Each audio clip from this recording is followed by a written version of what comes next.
Hello दोस्त, आपका अपना यूट्यूब चैनल लर्नर्स सेक्शन में आपका स्वागत है।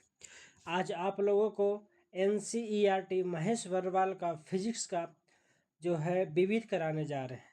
तो आज NCERT महेश वर्रवाल फिजिक्स चैप्टर का लास्ट वीडियो होगा और स्टार्ट करते हैं विविध से। इसके पहले जो 4 वीडियो चैनल पर डाला गया है प्लेलिस्ट में, उसको देख लीजिएगा, उसके बाद ये देख लीजिएगा, थोड़ा सा ज़्यादा आसानी होगा। तो चलिए स्टार्ट करते हैं विविध से।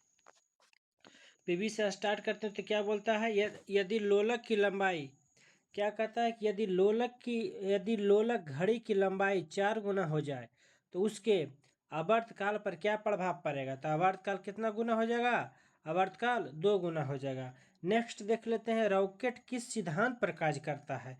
किस सिद्धांत पर कार्य करता है, संवेग संरक्षण के सिद्धांत पर कार्य करता है। नेक्स्ट देख लेते हैं, नेक्स्ट क्या कहता है, एक अंतरिक्ष यात्री पृथ्वी तल की तुलना में चंद्रमा पर अधिक ऊंची छलांग लगा सकता है। क्यों? क्योंकि चंद्रमा पर गुरुत्वाकर्षण बल पृथ्वी की तुलना में कितना गुना कम होता है, 1/6 गुना कम होता है। नेक्स्ट देख लेते हैं, सूक्ष्म बैटरी सेल में कौन सी ऊर्जा पाई जाती है। तो कौन सी ऊर्जा पाया जाता है, तो रासायनिक ऊर्जा पाया जाता है। नेक्स्ट देख लेते हैं, बोलोमीटर, क्या बोलता है कि बोलोमीटर का प्रयोग किसे मापने में किया जाता है। तो किसे मापने में, ऊष्मीय विकिरण या ऊष्मीय तापमान को मापने में किसका प्रयोग किया जाता है, वोलोमीटर का प्रयोग किया जाता है।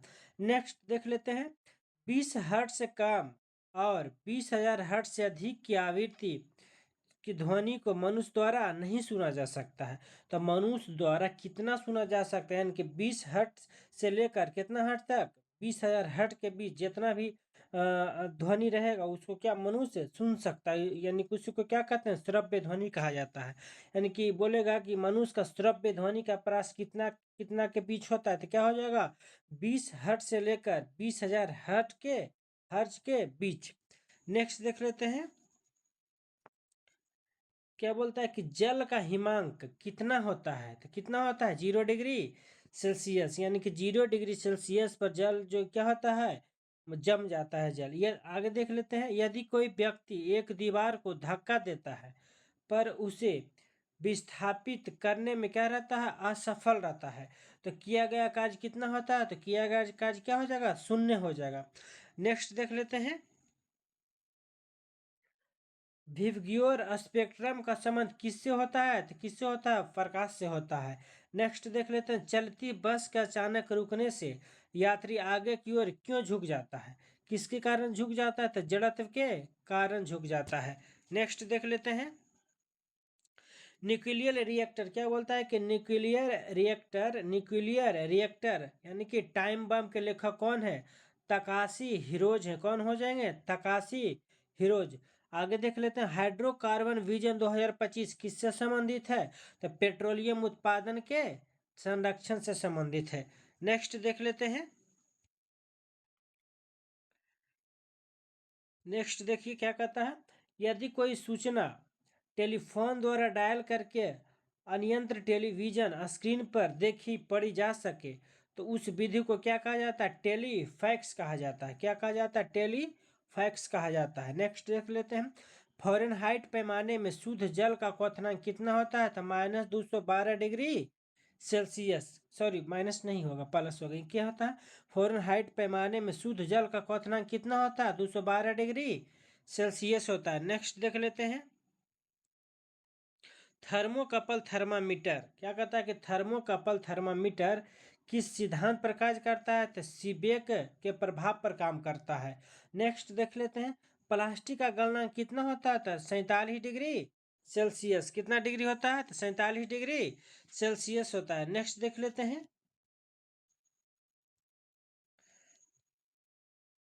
नेक्स्ट क्या कहता है, देखिए, क्या अत्यधिक शीत ऋतु में पहाड़ों पर पानी की पाइपलाइनें क्यों फट जाती है। मतलब कि बोलता है कि अत्यधिक शीत ऋतु में पहाड़ों पर पानी की पाइप लाइनें क्यों फट जाती है।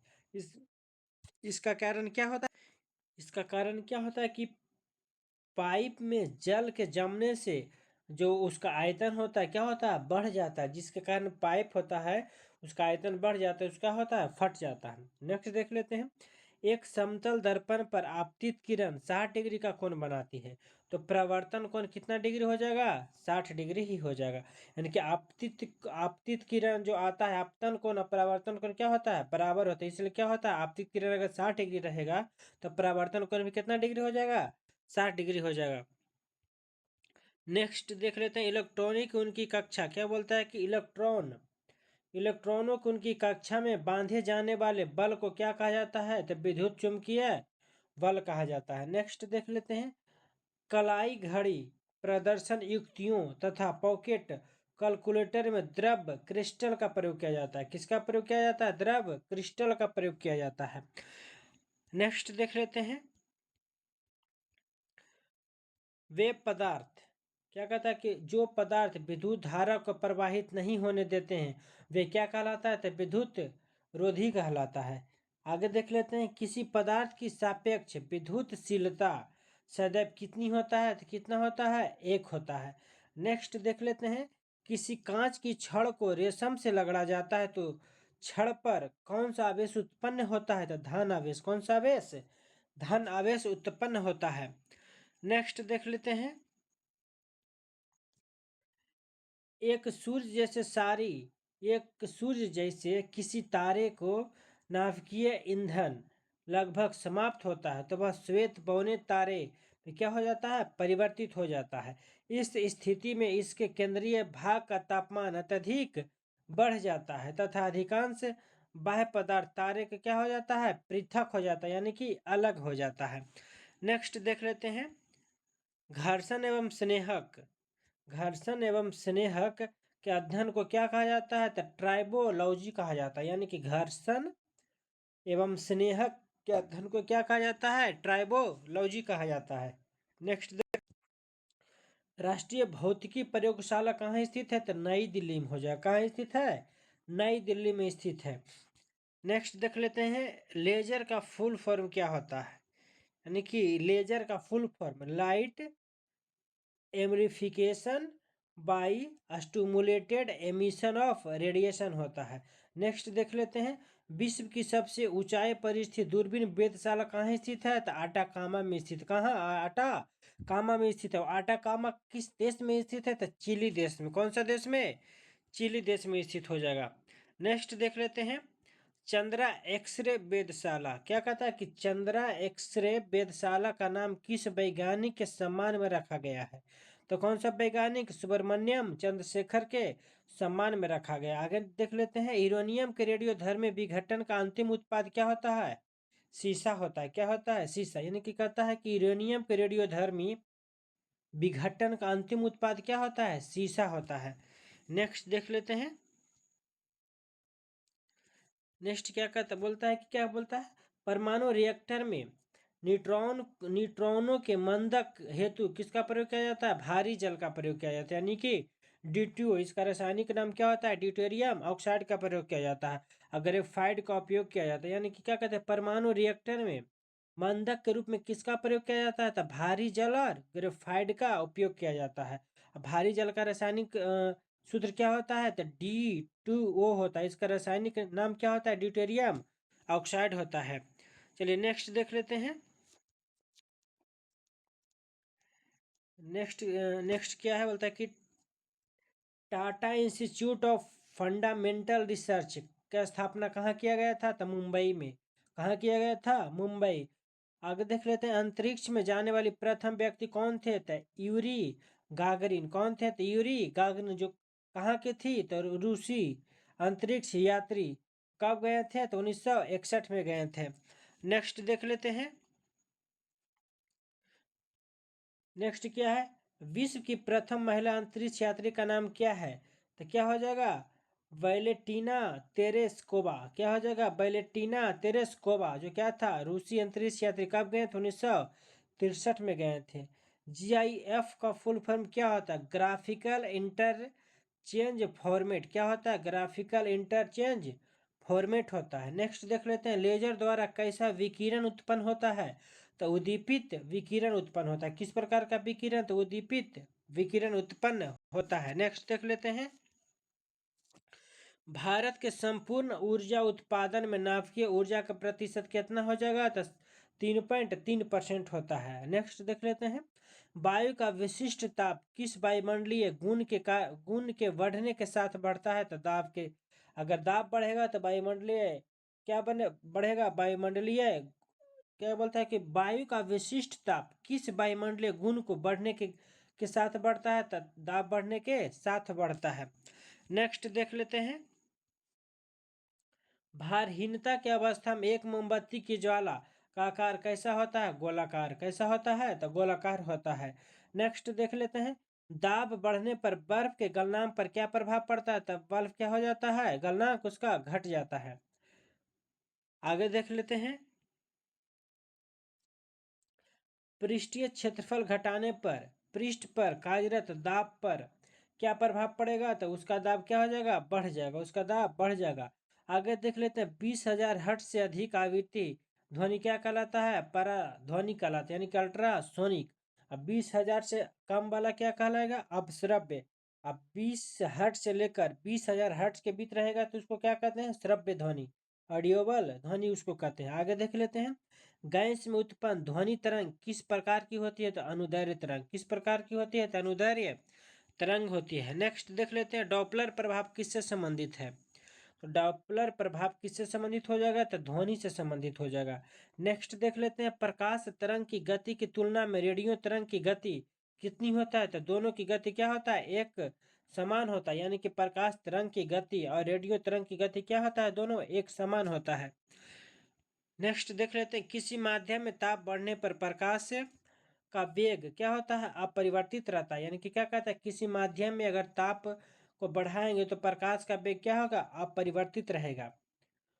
आगे देख लेते हैं, सूर्य के प्रकाश में उपस्थित परावैंगनिक किरणें को कौन अवशोषित करता है? तो ओजोन परत। कौन सा परत अवशोषित करता है? तो ओजोन परत करता है। नेक्स्ट देख लेते हैं,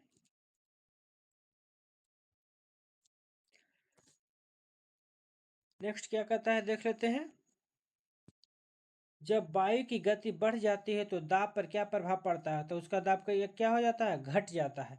नेक्स्ट देख लेते हैं, दंत चिकित्सक किस दर्पण का प्रयोग करते हैं? तो अवतल दर्पण। किस दर्पण का प्रयोग करते हैं? अवतल दर्पण का प्रयोग। आगे देख लीजिए, प्रकाश, रेडियो तरंगे तथा एक्स तरंगे किस प्रकार के विकिरण है? तो विद्युत चुंबकीय विकिरण हो जाएगा। कौन सा विकिरण हो जाएगा? तो विद्युत चुंबकीय विकिरण हो जाएगा। नेक्स्ट देख लेते हैं, प्रकाश का कणिका सिद्धांत। प्रकाश का कणिका सिद्धांत किसने दिया था? तो न्यूटन ने दिया था। किसने दिया था? न्यूटन ने दिया था। नेक्स्ट देख लेते हैं, Indian institute of naturopathy and यौगिक साइंस कहाँ स्थित है? तो नई दिल्ली में। कहाँ स्थित है? नई दिल्ली में स्थित है। नेक्स्ट देख लेते हैं, समतल दर्पण द्वारा किस प्रकार का प्रतिबिंब बनता है? तो आभासी प्रतिबिंब। किस प्रकार का प्रतिबिंब? आभासी। आभासी को ही क्या कहते हैं? काल्पनिक प्रतिबिंब कहते हैं। नेक्स्ट देख लेते हैं, प्रिज्म द्वारा किस रंग का विचलन सर्वाधिक होता है? तो बैगनी रंग का विचलन क्या होता है? सर्वाधिक होता है। अगर कम पूछेगा तो किस रंग का हो जाएगा? तो कम पूछेगा तो लाल रंग का हो जाएगा। अधिक पूछेगा तो बैगनी रंग। चलिए नेक्स्ट देख लेते हैं, एक सरल दूरदर्शी कम से कम कितने उत्तल लेंसों से बनाया जाता है? तब कम से कम कितना उत्तल लेंस? 2 उत्तल लेंस। यानी कि बोलेगा कि सरल दूरदर्शी में किस लेंस का प्रयोग करते हैं? तो उत्तल लेंस का। कितना उत्तल लेंस? तो 2 उत्तल लेंस का प्रयोग करते हैं। नेक्स्ट देख लेते हैं, लाल कलम का फूल हरे प्रकाश में देखने पर कैसा दिखाई देगा? काला दिखाई देगा। कैसा दिखाई देगा? काला दिखाई देगा। नेक्स्ट देख लेते हैं, चुंबकीय सुई किस दिशा की ओर संकेत करता है? किस दिशा की ओर? तो उत्तर दिशा की ओर संकेत करता है। किस दिशा? तो उत्तर दिशा की ओर क्या करता है? संकेत करता है। नेक्स्ट देख लेते हैं, युद्धक विमान अधिक ऊंचाइयों पर क्यों उड़ते हैं? रडार संसूचन से बचाव के लिए। किसके बचाव के लिए? रडार संसूचन बचाव के लिए। नेक्स्ट देख लेते हैं, शीशे के रजतन के लिए कौन सा यौगिक का प्रयोग किया जाता है? तो सिल्वर नाइट्रेट। किसका प्रयोग किया जाता है? तो सिल्वर नाइट्रेट का प्रयोग किया जाता है। आगे देखते हैं, यदि वायुमंडल नहीं होता तो पृथ्वी से आकाश का रंग कैसा दिखाई देता? काला दिखाई देता। बोलता है कि यदि वायुमंडल नहीं होता तो पृथ्वी से आकाश कैसा दिखाई देता? काला दिखाई देता। नेक्स्ट देख लेते हैं हीटर के तार किस धातु से बने होते हैं। यानी कि हीटर के तार किस धातु से बने होते हैं, नाइक्रोम के बने होते हैं। आप सब बताइएगा कि नाइक्रोम का जो प्रतिरोध होता है उच्च होता है या निम्न होता है, कमेंट करके बताइएगा। आगे नेक्स्ट देखिए हवा में तैरते हुए श्वसनीय सूक्ष्म कण का आकार कितना होता है, तब 5 माइक्रोन से क्या होता है, कम होता है। नेक्स्ट देख लेते हैं भारत में प्रथम भारी जल संयंत्र कहाँ स्थापित किया गया था, तो नांगल पंजाब में। कहाँ किया गया था, तो नांगल पंजाब में किया गया था। नेक्स्ट देख लेते हैं टेप रिकॉर्डर की टेप किस पदार्थ से लेपित होती है, तो फेरोमैग्नेटिक चूर्ण से। किससे होता है लेपित, तो फेरोमैग्नेटिक चूर्ण से क्या होता है, लेपित होता है। नेक्स्ट देख लेते हैं क्या कहता है कि वायुमंडल में उपस्थित वायुमंडल में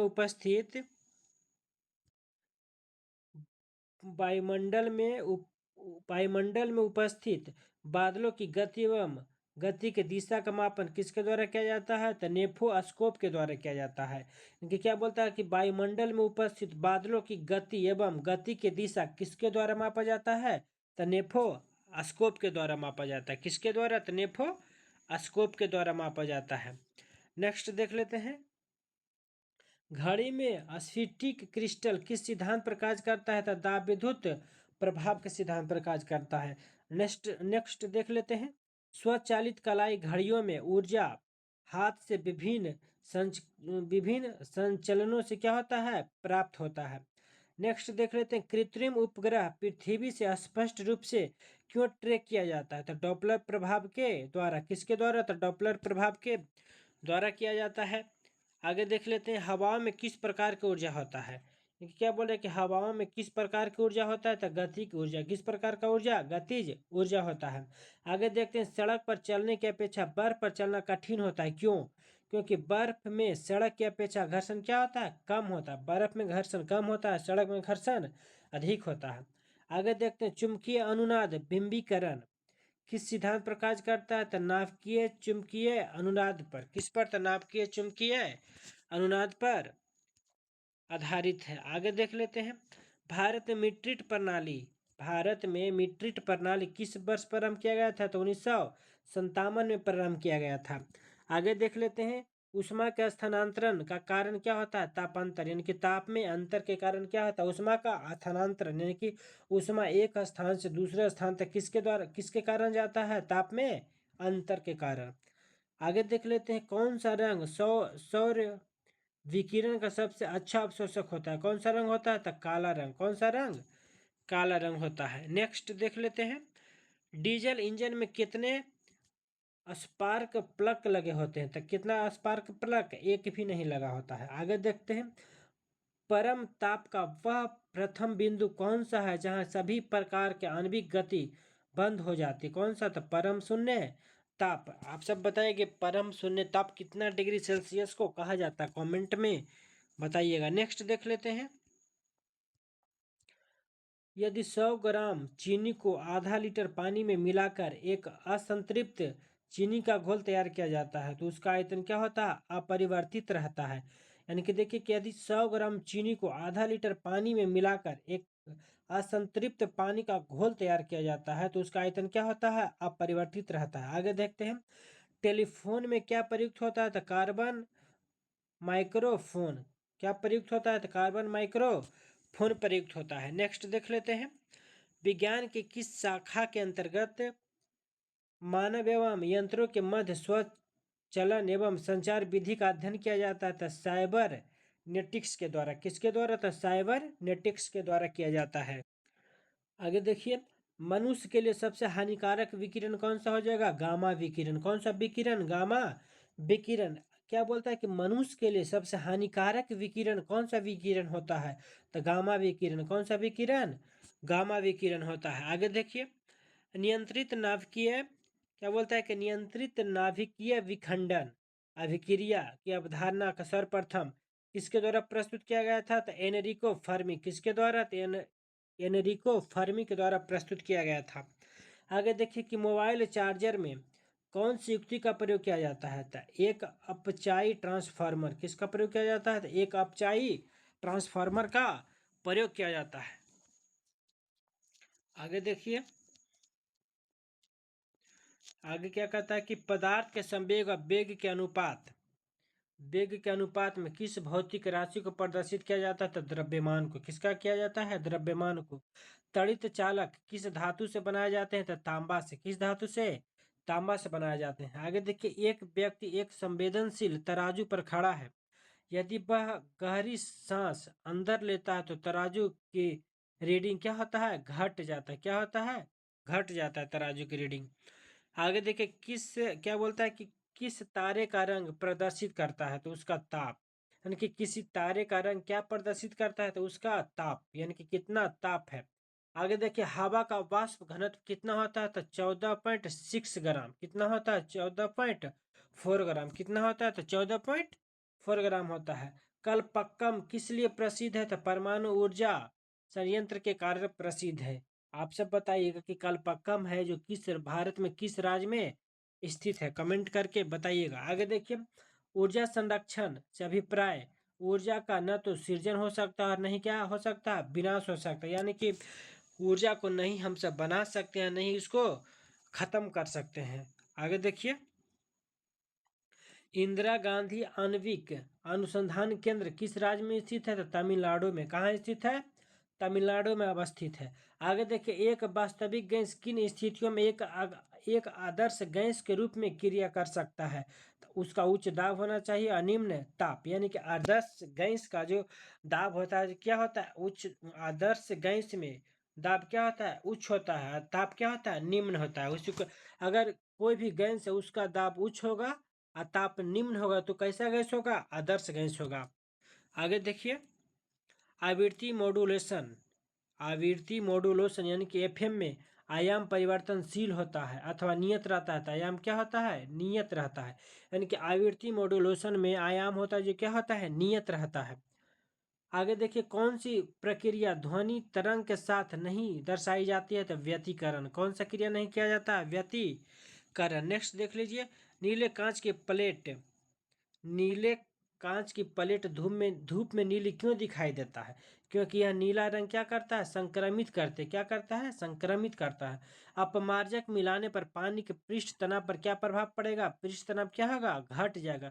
यानी कि अगर पानी में हम अपमार्जक मिलाते हैं तो उसका पृष्ठ तनाव पानी का क्या होता है? घट जाता है।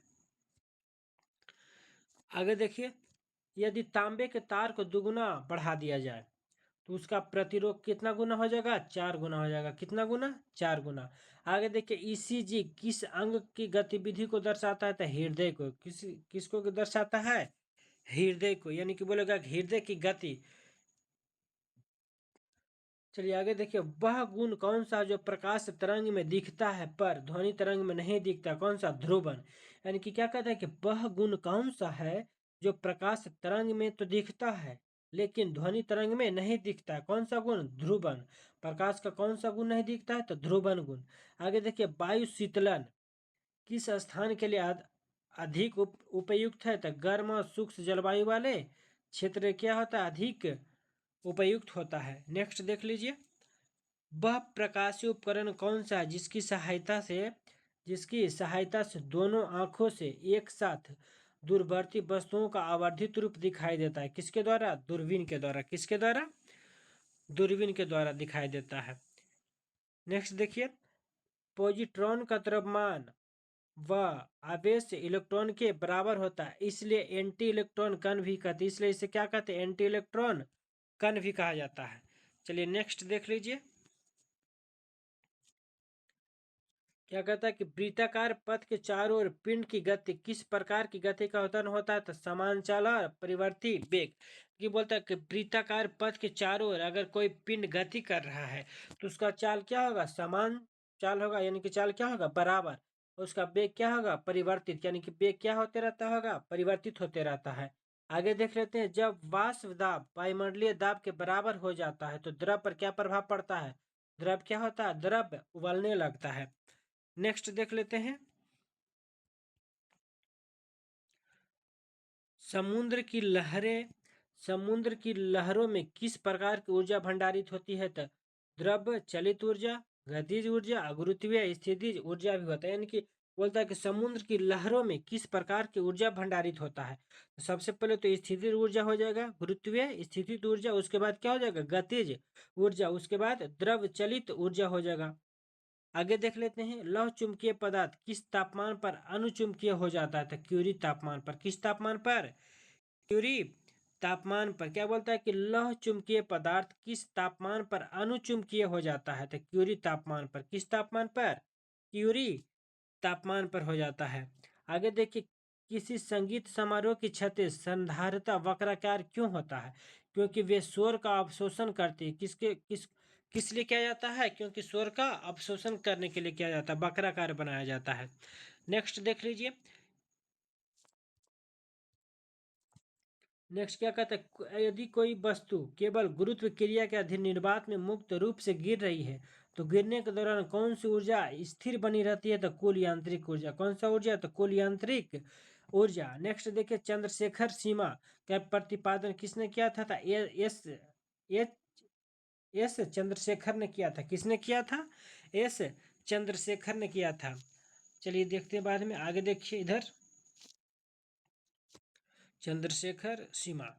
भारतीय अमेरिकी वैज्ञानिक एस चंद्रशेखर को चंद्रशेखर सीमा की गणना, तारों की उत्पत्ति एवं उसकी संरचना तथा कृष्ण छिद्र संबंधी शोध के लिए वर्ष 1983 में भौतिकी के क्षेत्र में नोबेल पुरस्कार प्रदान किया गया था।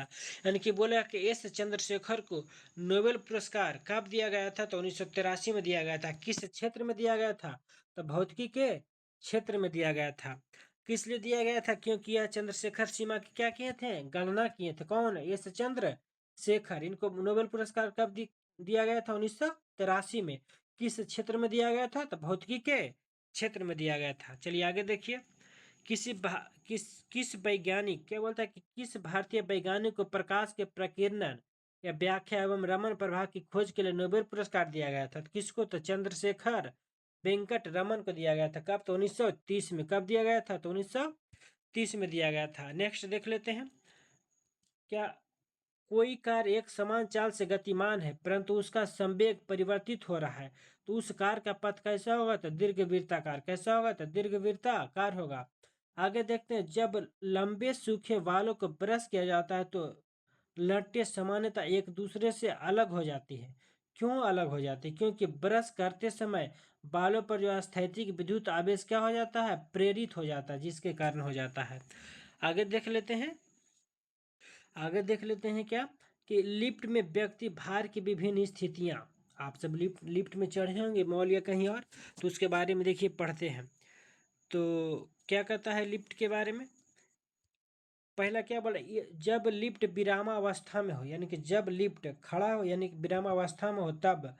जब लिफ्ट या एलिवेटर विरामावस्था में हो तब व्यक्ति का आभासी भार व्यक्ति के वास्तविक भार के बराबर होता है। यानी कि बोलेगा कि लिफ्ट में व्यक्ति का आभासी भार और व्यक्ति का वास्तविक भार कब बराबर होता है, जब लिफ्ट किस अवस्था में होता है, विरामावस्था में होता है। चलिए आगे देखिए, दूसरा क्या बोलता है कि जब लिफ्ट एक समान वेग से ऊपर या नीचे आती है, यानी कि जब लिफ्ट एक समान वेग से ऊपर जाती है या तो एक समान वेग से नीचे आती है तो अब क्या होता है, तो इस स्थिति में व्यक्ति का आभासी भार उसके वास्तविक भार के बराबर होता है।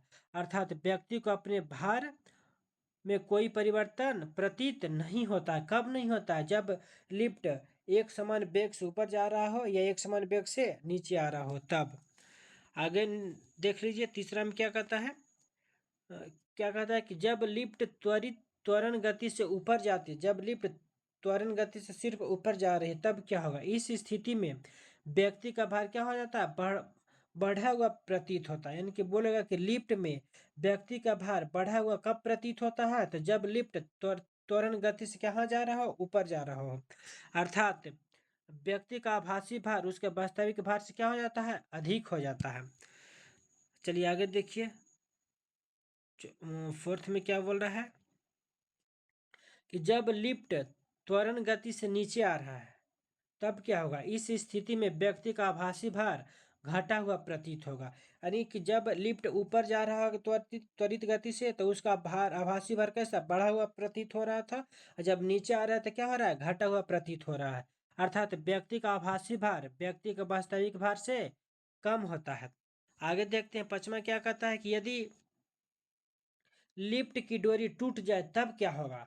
इस स्थिति में व्यक्ति या स्वतंत्र वस्तु की भांति नीचे गिरेगा, जिससे व्यक्ति का आभासी भार शून्य प्रतीत होगा, अर्थात व्यक्ति को भारहीनता का अनुभव होगा। यानी कि बोलेगा कि यदि लिफ्ट में व्यक्ति का आभासी भार शून्य प्रतीत होता है या व्यक्ति को भारहीनता का अनुभव कब होता है, जब लिफ्ट की डोरी क्या हो जाता है, टूट जाता है तब। नेक्स्ट देखिए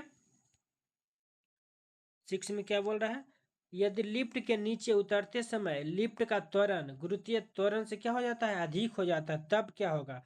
इस स्थिति में व्यक्ति का आभासी बल व्यक्ति पर ऊपर की ओर लगेगा, जिससे वह लिफ्ट फर्श से उठकर लिफ्ट की छत से जा गिरेगा। तो चलिए नेक्स्ट देख लेते हैं प्रमुख यंत्र एवं उसके सिद्धांत। प्रमुख यंत्र एवं उसके सिद्धांत देख लेते हैं। तो चलिए देखते हैं क्या बोलता है कि भाप का इंजन किस सिद्धांत पर कार्य करता है, तो ऊष्मा गति के सिद्धांत पर कार्य करता है। विद्युत जनरेटर बोलेगा तो विद्युत चुंबकीय प्रेरण के सिद्धांत पर कार्य करेगा। रॉकेट किस सिद्धांत पर कार्य करेगा, तो न्यूटन की गति का तृतीय नियम क्या कहता है, प्रत्येक क्रिया के बराबर विपरीत प्रतिक्रिया, न्यूटन की गति का तीसरा नियम। आगे देखिए रेडियो व दूरदर्शन किस सिद्धांत पर कार्य करता है, तो विद्युत चुंबकीय तरंग के सिद्धांत पर कार्य करता है। आगे देखते हैं वायुयान किस सिद्धांत पर कार्य करता है, तो बर्नौली का तरल गति विज्ञान के सिद्धांत पर कार्य करता है। कौन, वायुयान काम करता है। आगे देख लेते हैं बोलता है कि सोनार किस सिद्धांत पर कार्य करता था, प्रस्रव्य तरंगों के प्रवर्तन के सिद्धांत पर। आगे देखिए प्रकाशीय रेशे या तंतु किस सिद्धांत पर कार्य करता है, तो प्रकाश का पूर्ण आंतरिक प्रवर्तन के सिद्धांत पर कार्य करता है। आगे देखिए इलेक्ट्रॉन माइक्रोस्कोप किस सिद्धांत पर कार्य करता है, तो इलेक्ट्रॉन की तरंग प्रकृति के सिद्धांत पर। आगे देखिए फोटोसेल किस सिद्धांत पर कार्य करता है, तो प्रकाश विद्युत प्रभाव के सिद्धांत पर। आगे देखिए नाभिकीय रिएक्टर किस सिद्धांत पर कार्य करता है, तो नाभिकीय नियंत्रित नाभिकीय विखंडन पर के सिद्धांत पर कार्य करता है। तो चलिए देखिए फिजिक्स का सबसे लास्ट टॉपिक है, लाइन है जो क्या कहता है कि कृत्रिम बुद्धिमत्ता क्या कहता है कि कृत्रिम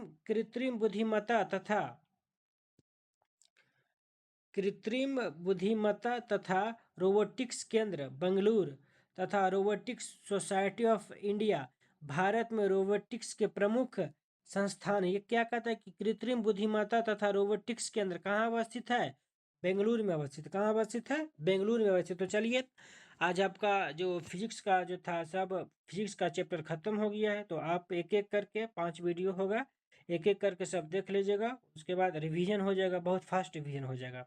तो चलिए देखिए थैंक यू। अगर अच्छा लगे तो लाइक करें, सब्सक्राइब करें और कमेंट करें। Thank you.